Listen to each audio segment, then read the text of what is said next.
This wholeness comes from the inside out. When we're living congruently with our values, there's happiness because there is that sense of wholeness. Wholeness is when the way of your being matches the truth of your being. In this episode, we are focusing on the Enneagram Type 7, the Enthusiast. So if you are a 7, or if you have a close relationship to a Type 7, listen up, because you will learn a little bit about yourself or how to support and engage with this person on a little bit deeper level. If you are the Type 7, get ready to understand a little bit more about yourself. There might be some discomfort as you move through this. We all are with you. We've all experienced that when we learn our types. But hold on, in the end, there's always positive with the Enneagram in moving forward, in expanding, in growing. It gives you steps, tools, exact patterns to follow in order to move forward and to feel good and to understand yourself better. So let's get started. Remembering that we will all understand pieces of this, will resonate with parts of these.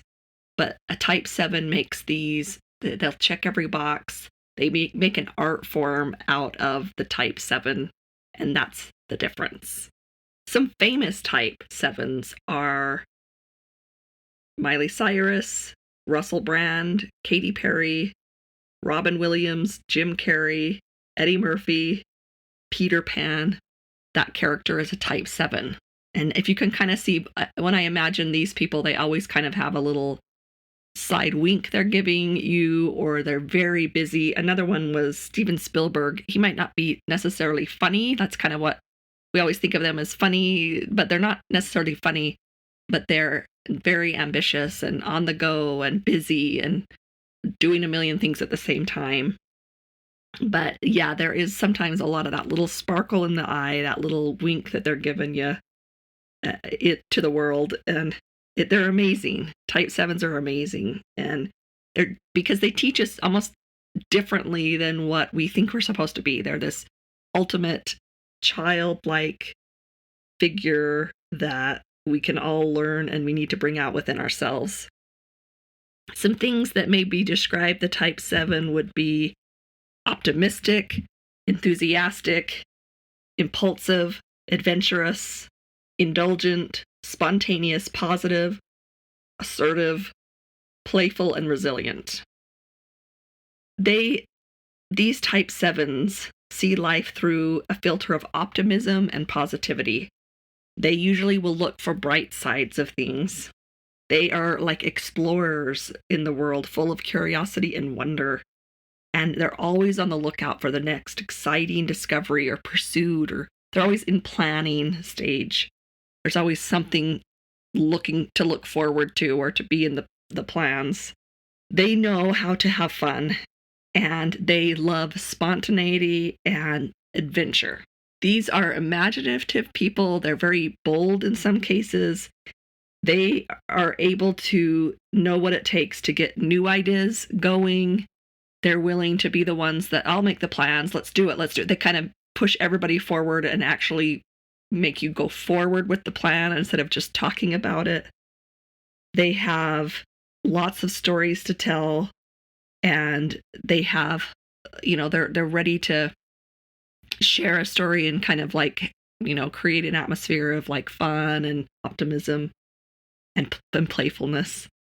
So you might hear a Type 7 Enneagram say things like, I am an optimist. I can always find a silver lining.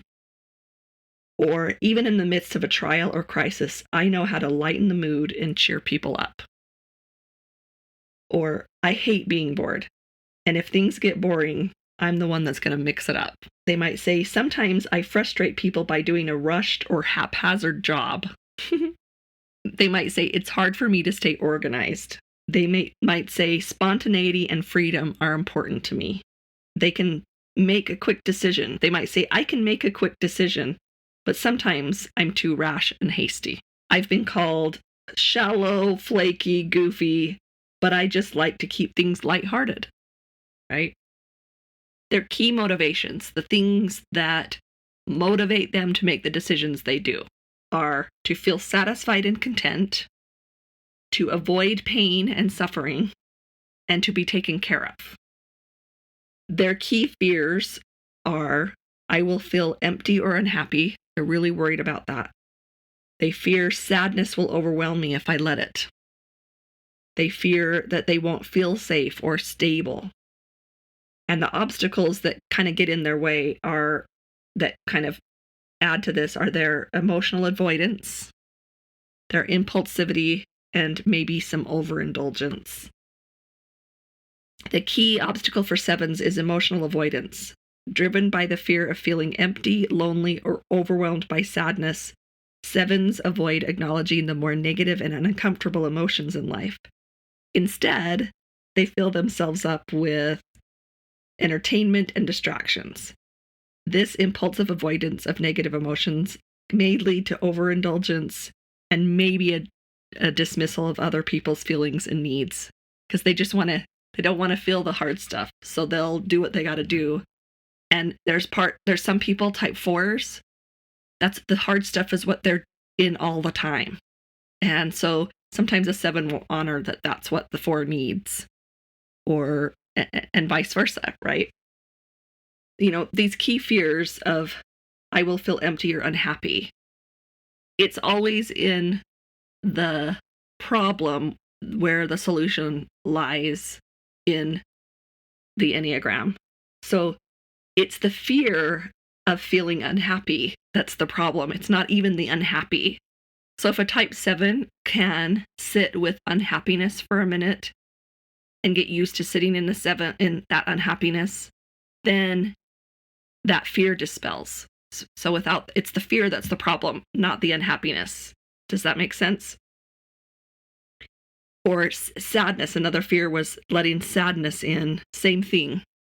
If they can allow themselves to maybe practice recognizing when the sadness comes in, because that will be the case, is they might not even recognize the sadness is there, because as soon as it pops in, they've got something else in place to make that go away. So they got to slow down a little bit and take the time to actually feel the sadness and realize that that feeling isn't as difficult as they were afraid that it would be. For type 7s, in the course of their development, many 7s have had traumatic experiences which they did not feel equal to. In order to avoid the repetition of this pain in the future, they have evolved a double strategy. First, they repressed or whitewashed their negative and painful experiences. Many 7s paint their life story in positive colors, even when the scenario was everything but beautiful. Of course, we had difficulties too. Doesn't everybody? They might say, but you can't let it get you down. It's like, yeah, that was hard, but what am I going to do? Let it stop me?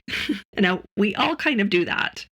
But this 7 is kind of doing that. It's in a reaction to their fear, or it's a reaction to get what they're motivated to get, right? So firstly, they kind of have whitewashed, or they've made it silver lined it, that kind of thing. Secondly, they've gone into their heads and begun to plan their lives so that every day will promise as much fun and as little pain as possible. So they've got something, and it's like, it might be hurting now, but I've got that going on in the future, so it's okay because I've got that ahead. I got something to look forward to, and that's kind of how they have done it, which, like I say, is a response to maybe some traumatic experiences that were overwhelming or that they did not feel equal to, is what Richard Rohr says. We all have these different traumatic experiences, and it's just, I don't know how we interact with them makes all the difference. It's the chicken and the egg. Do you have the 7 first and that's how you react, or do you have that experience and then you turn into a type 7 as a reaction to that? It's hard to say. But just kind of understanding some of the childhood experiences, I think, is important and something to just be aware of. Some considerations for growth for a type 7 are, when an uncomfortable feeling comes up that you'd rather ignore, pause and sit with it for a few minutes. Emotions are sometimes painful, but they are always temporary. Even the worst ones. This is something that type 7s haven't really bought into yet, but they do change on their own. You don't have to change them. They will move Nobody just stays sad forever and ever, ever. There's something else that comes in, even if it's another negative thing. Emotions are energy in motion. They are always moving. So she says in the book, Enneagram Empowerment, let yourself feel the emotions, because if you ignore your feelings, they will follow you around. But if you acknowledge them and accept them for what they are, you will feel as free as you would like. As you move forward, that's where your real freedom comes. And that's a big value for type 7 is freedom. So it kind of counterintuits to the 7 to kind of stop and feel it. But that's where the freedom will actually come in. Another piece of advice she gives to the type 7 is let the present moment fill you up. Use all 5 senses to practice observing the rich details of the here and now. So this is great advice because, you are looking for the silver lining. So just expand that out, or you're all looking for the optimistic thing. So just even expand that. Be like, in this moment, feel in your body what it feels like. Look at things around and what you see, smell, taste, touch. Just expand that a little bit more, and you'll even feel yourself filling with even more joy and more excitement. Instead of just letting life come at you, move into it, point it out, be deliberate with your experiences. Another consideration for growth, learn to be present with pain. When someone shares how they are struggling, refrain from trying to cheer them up or fix their problems. Instead, ask questions. A good one is, can you tell me more about that? And reflect back to them what they are saying. You feel really disappointed right now. Just ask and then literally repeat back. They will feel cared for, and you will learn that you are strong enough to move through pain instead of sidestepping it.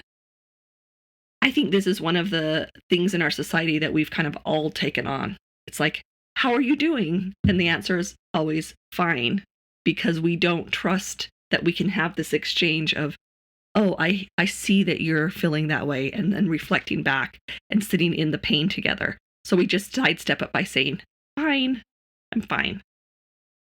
But I think it's a disservice. And I think that it causes disconnection, maybe not disconnection, but maybe just an opportunity for connection. We don't have to fix someone else's problems if they tell us the problem. They're not asking us to fix it. And if we just ask them about it, there's maybe thought in our mind that we're going to be stuck here for an hour listening. Maybe that's true in some cases, but I think it's only because they're starved for this kind of interaction. What if when somebody says, how are you doing today? You said, today's a rough day. And then the next person's reaction isn't like a responsibility to fix it, but to say, tell me more about that. So you're feeling this. Oh, I understand that. The end. There's no obligation to fix the problem.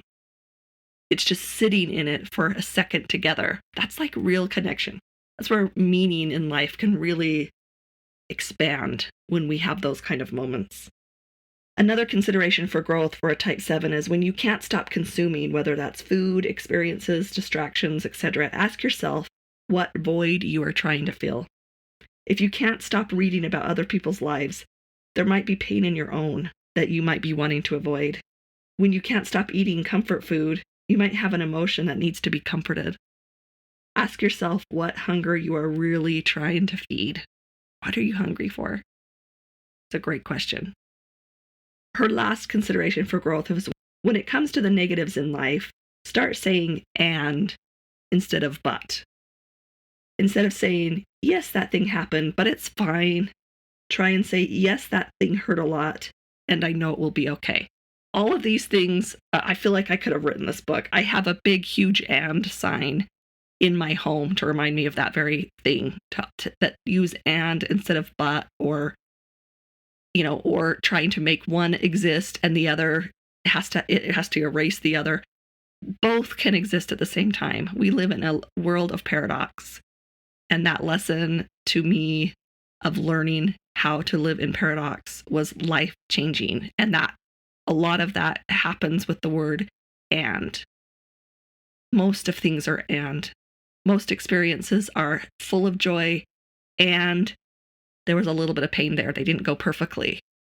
And so a lot of times what we do is when it doesn't turn perfect, if it wasn't perfect, then we categorize it as a failure, when we need to learn how to create both. Things didn't go perfectly and this part was great. Type 7s need to mindfully be aware of overindulgence or maybe some hastiness. Some ways that we can move through those as a type 7 when we feel overindulgent or when we have to make a decision and we feel like we got to hurry and make it, just that feeling of I got to hurry and decide. Take some time to acknowledge your emotions.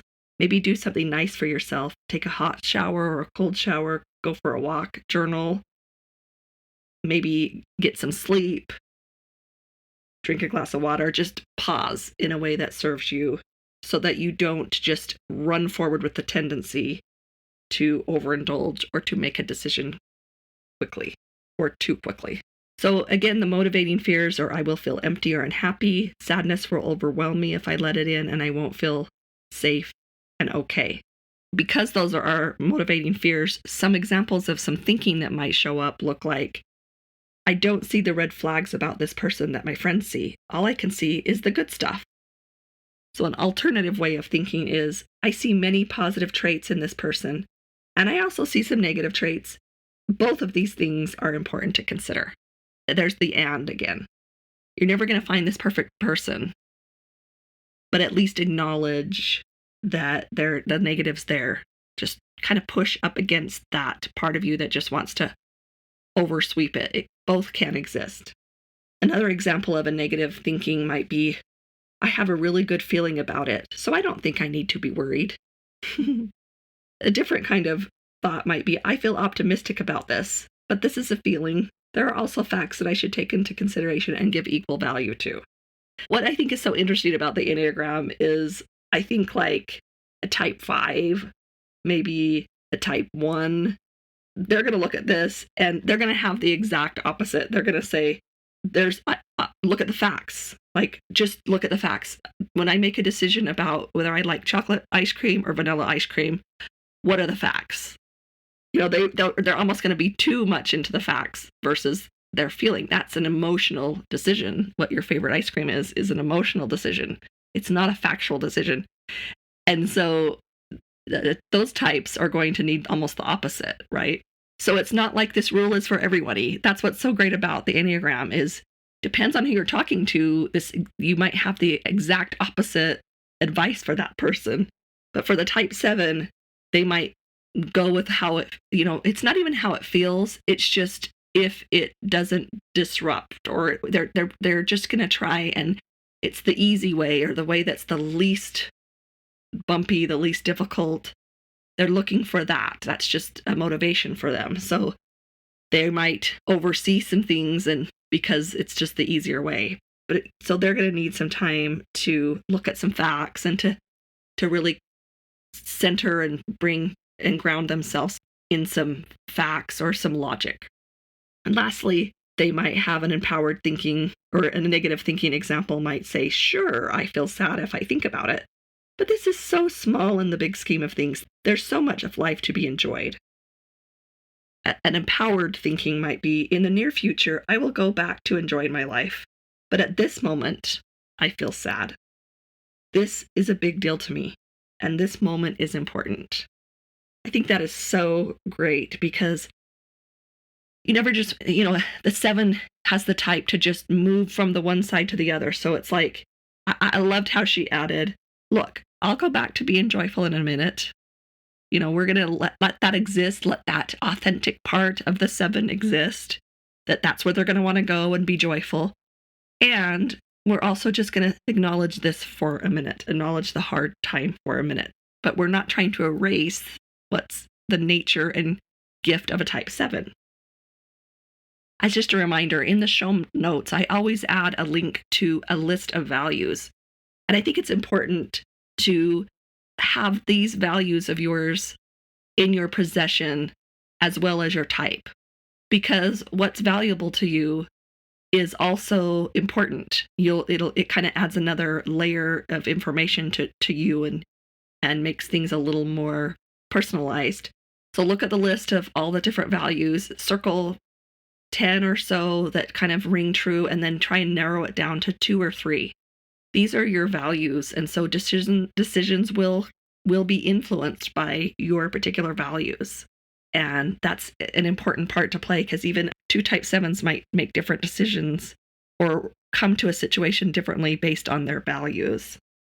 And it's important to allow yourself to be yourself. That brings us to some self-care for type 7s. So for the heart, or for the emotional part of a type 7, find a meditative hobby that will allow you to keep busy with your hands, like weaving, knitting, gardening, coloring, or throwing pottery. Instead of just sitting there in the quiet and being still, that might not work for you, type 7. So find things that, like on a bike ride, where your body's busy, but it allows your mind to kind of settle down a little bit. Let the thoughts come. Don't fight the thoughts in a meditation. I think it's important to not always don't just say, I shouldn't have these thoughts. Let them just kind of settle down on their own, and they will. You go for a bike ride with no sound, your thoughts you're gonna be thinking this, and this, but after a while they settle down, and they might not just turn to nothingness, but all of a sudden just maybe one idea will take root, and then you'll just kind of pile through that and find a solution to that one thought. In the Wholeness Network library, type 7s, you will love the visual meditations. So you don't have to sit there, you don't even have to close your eyes, you just stare at the screen. There's music, there's scenery, sometimes there's words, like affirmation words or words, those kind of things, but those visual meditations are going to be amazing for you. They're short, for one, you're not there a long time. It's like a way of calming down without having to shut everything off. Another self-care is to have an interpretive dance party in your room. Turn on a song that matches your current emotions, so you have to figure out what that is. And I think that's important. Sometimes maybe it's a slow, bittersweet song, and other times maybe it's hyper exciting fun. So the first step is to realize what your emotions are, and then start moving your body as if you were acting out the feelings. That's a great self-care. Another emotional self-care is to watch a movie that represents a painful feeling in your life right now. If you are sensing some loss, Marley and Me, unless it was a pet that was your loss, maybe that's too much, but it's going to let those emotions express on their own, and you won't have to, and they can be toward the movie instead of maybe about some kind of other loss. But that's a great advice. For your body, type 7s, pay attention to all 5 of your senses and what you're experiencing at the present moment. Also, use exercise as a way to finding rest. Let it release you from the busyness of your mind and pull down into the gravity of your body. This is fascinating, right? So other types, again, we're going to have the opposite, but this is like you to relax. You to self-care is to move and be active. Where to, again, a type 4, maybe a type 2 even, that is not a calming, grounding thing. That's like really busy. But to exercise is almost grounding to you. It's being in your body. It's letting it be active. I love the way the Enneagram supports and honors individuals. The last way for the body to receive self-care is find new and exciting ways to eat fruits and vegetables. Go on an exploration for the most delicious and interesting toppings. Your health doesn't have to be separate from the fun part of your life.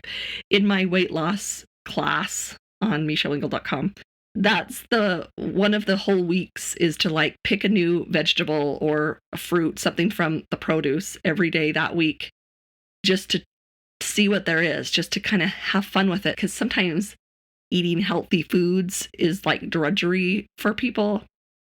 And so this is a way to just explore. That's a very type 7 activity that I've included there. For your mind, type 7s, practice being by yourself in quietness without distractions or entertainment. Start in small increments if this is difficult for you. 2 minutes is not too small to start if that's all you can do. 2 minutes of silence and stillness. That is a big check mark on the list of that self-care hint to me for you type 7s. And then you can increase it as you go. Another mind one is learn the details behind the everyday miracles in your life and reflect on them throughout the day. Practice observing the details, and you will gradually find it easier to be content in the present. Type 7s just kind of move through things quick. They're on to the next. And so this is just one way to say, again, like opening it up we talked about before. Open up and look at all that was there. Take just one more minute to really take it all in. The joy, the excitement, all the stuff, those words that speak to you. Just open it up a little bit more. And your last self-care for the mind is print out a list of emotion words and keep it handy to help you name and acknowledge your true emotions throughout the day. In the library, we have several of those, but one's really great because most of them are negative. This one's mostly just for negative emotions. When I'm having a hard time and I just feel it, I'm just feeling it. And sometimes I don't know what that it is. When I look at this list, I can go, oh, it's that. And it's kind of categorized because some emotions, there's a mix. It's like fear, anger, and grief are kind of like the cores, the core negative quote emotions. And so when I find, oh, I'm that, I don't have the list in front of me, but then it shows me that there's just a little bit of anger there and there's a little bit of fear, or there's a lot of fear in that, but there's a little bit of anger or grief or whatever. And I can kind of it helps me go even one layer deeper where I'm like, okay, what am I angry about? And what am I fearful about or whatever? And just allowing those to be true. And again, same thing that we talked about before. We don't have to fix it. It's like, I'm angry about that. And then especially for type 7, they're going to be like, well, then I need to get rid of that. I need to stop that. Not so. Emotions are there to counteract and bring balance to the good. I've kind of talked about it with, if I've colored with like crayons, right? The beautiful picture. Sometimes if I outline the different areas with black, it just pops. And so sometimes the negative emotions kind of do that. They accentuate, they don't take away from the beauty. And that's kind of not how a type 7 will think. They're going to think, no, the black's going to take over, or the black's going to be what I look at. And it doesn't. Sometimes those negative things or those uncomfortable things actually accentuate. They're there to accentuate the positive. They actually make the positive even more positive. They give you more of what you're looking for. So trust that. Like, it might feel so strange. It might be like jumping off a cliff at first and having a little bit of blind faith that it's going to work. But if you kind of work with those negative emotions and feel them for a bit, it will only strengthen your ability to have fun, to be energetic, to move forward and grow. The wings of a type 7 are 6, the loyalist, and 8, the challenger. When the enthusiast is in balance, they're going to have, they're going to be able to be bold towards someone but also be loyal to that person. They'll have a really good balance in communicating a way that serves their own needs, but the other person doesn't feel like they're against the other person. With that loyalist and challenger balanced wings, they might look to the 6 to look out for the group and not just themselves. And then they might look to the 8 to also look for the underdog and not just themselves. The 7s might need a little help with both of those things. They don't have that, but their wings are perfectly placed to support them with that. So 6 is with the group and 8 is with the underdog. The 8s are looking out for the underdog. When the type 7 might be living or acting, it might be a moment at a time. Maybe it's weeks at a time. When they're in their egoic state, they may look like they're desperate to quell their anxieties. They might be impulsive. They might maybe even look a little out of control. Their mood swings might change quickly. They might be completely exhausted and just not themselves. They might even give up and have a deep depression or despair. They might be really impulsive. Like I say, that might be minutes of time. That might be days of time. Hopefully that's not the way that one is living all the time.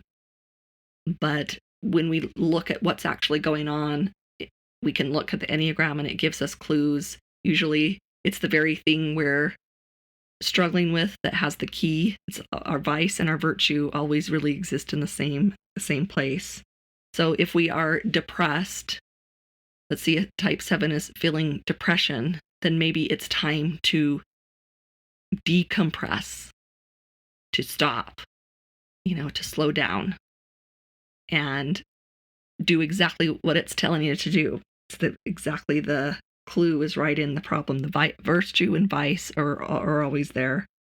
A type 7 is living just kind of on autopilot when they're not really just going through the motions. They might look maybe self-centered or materialistic. They might tell lots of stories and want to be the center of attention. They might be really, really busy all the time, or they might kind of know what's the popular thing, and they know all the brands that are important, what popular persons in the news right now. They might be overly obsessed with those kind of stories. There's like that restlessness to them.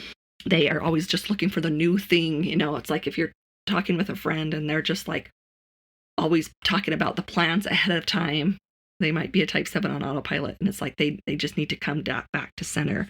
But once they have matured and really expanded on their gifts as the type 7 and explored the ways to open up maybe those key fears and really pay attention to the motivations and see if they're equal to what they are influencing in your life, then we can become to an enlightened type 7. And at this way, they become really accomplished achievers. They can be practical and productive. They can be, they're called the enthusiast, so they can actually start to enthuse other people and be very motivated to even other people, not just themselves. They can be awed by simple wonders of life, and they can help others feel the goodness and awe and wonder of the universe. The type 7 under stress might look like a type 1, the reformer. They might get all of a sudden very rigid.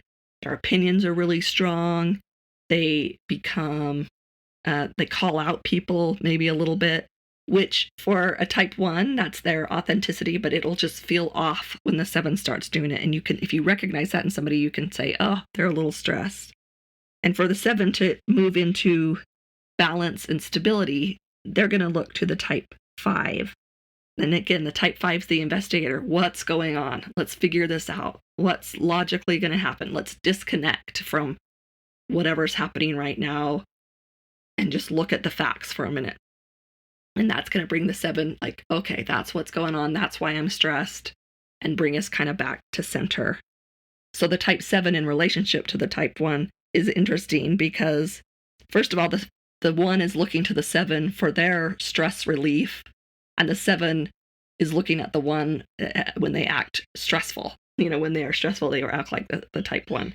For 7 and the type 2, the helper kind of wants to help out. The type 2 might feel and see the negatives in the type 2's life and like, oh, that's hard. When the type 7's like, what? There's nothing wrong. It's fine. And so there might be some clash there a little bit because the 2 is going to feel or understand the things that the type 7 is just not noticing, just moving past quickly. The 7 and the 3, they could achieve great things together. It's going to be fun achievement, though. The 7's, it's going to be adventurous. It's going to be more like, backpacking tours or, very adventurous type things, maybe not business suit type adventure, or achievement. The 7 and the 4 are, a little bit of opposites. Still a little bit of opposites as far as one's very more extroverted, the other's a little introverted. The 8 and the 4 are the most opposite they're the ones that really do have an opposite. 4 is feminine energy or yin energy. 8 is masculine or yang energy. And then since the 7's right next to that, it's got a little bit of that too. So they're just opposites, and it's important to recognize that the strengths and weaknesses in each other between the 4 and the 7.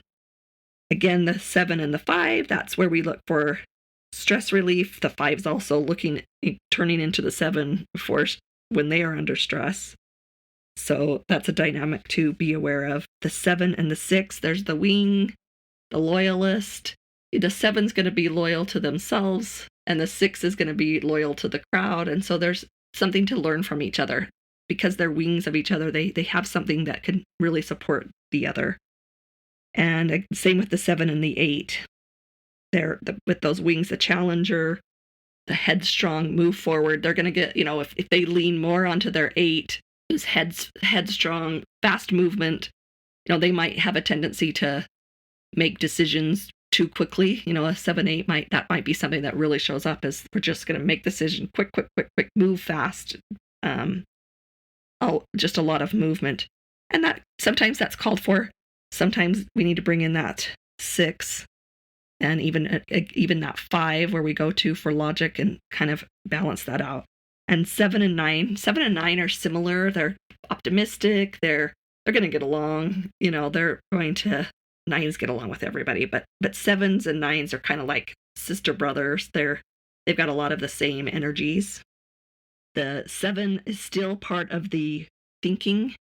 So what's interesting is, remember, the 5's the investigator, 6, they kind of almost, they have a double hit of thinking. So they get into their mind and have a lot of fear and anxiety.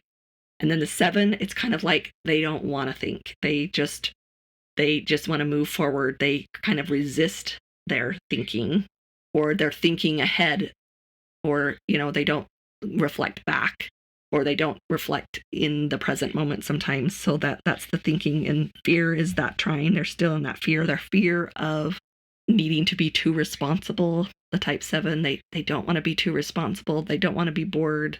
They want to have fun. They can't. That's what they live for, is fun. And where would we be without you 7s that help remind us of that fun? For me, a type 2, it's not my first strength. So when a 7 comes in and they start telling the joke or whatever, it makes me feel good. It gives me perspective when they bring me into spontaneity, which is something that's not one of my go-tos, right? But spontaneity is really important in humans to have that every once in a while. Surprise, excitement. And so we appreciate you type 7s for teaching us that, to be the enthusiasts in our lives. So we will see you next time with type 8, the challenger. We invite you to the wholenessnetwork.com, where you'll find the Wholeness Library. Inside, you'll find tutorials, downloads, mini classes, and all sorts of streaming content for you on your wholeness journey.